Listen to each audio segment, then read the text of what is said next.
គុណជីវិតកូនអើយកូនលាសិនហើយលាទាំងអាឡាយលាទាំងអាឡាយ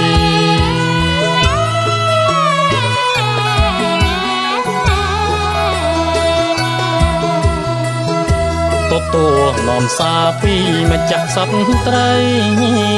ទៅរាជបុរីនៃនគ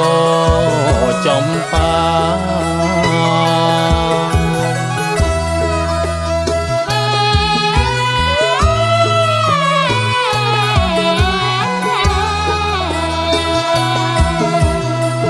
តាមដងព្រឹកព្រៃរៃយំក្រលួចចិនដាព្រឺព្រួចចំបែងខ្លោចផ្សាចំបែងខ្លោចផ្សា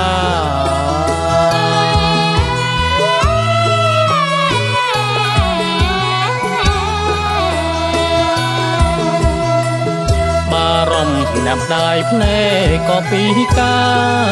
រតើបាននរណាបំរើភ្នំផា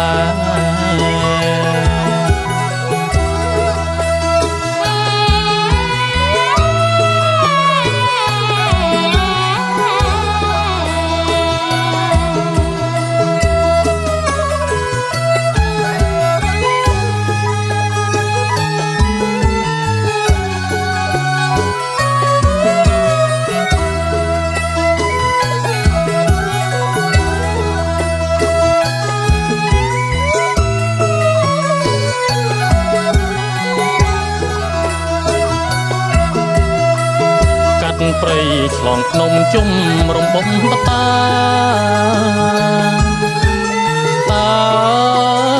នគរចំបានៅទីណាដែរនៅទីណាដែរ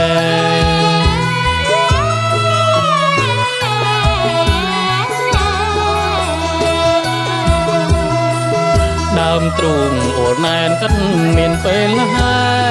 យប៉ុន្មានថ្ងៃខែទើបអាចទៅដល់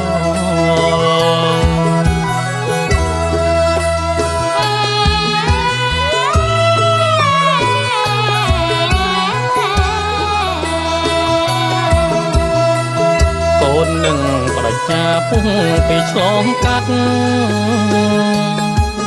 លំបាកលឿយហត់ក៏កូនមិនខ្វល់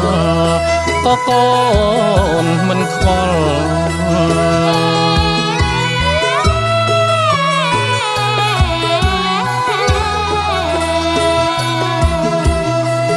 ជាយាមសម្រេចកិច្ចដែលបានផ្ដល់អងក្តីកង្វល់វិលជួបម្ដាយវិញ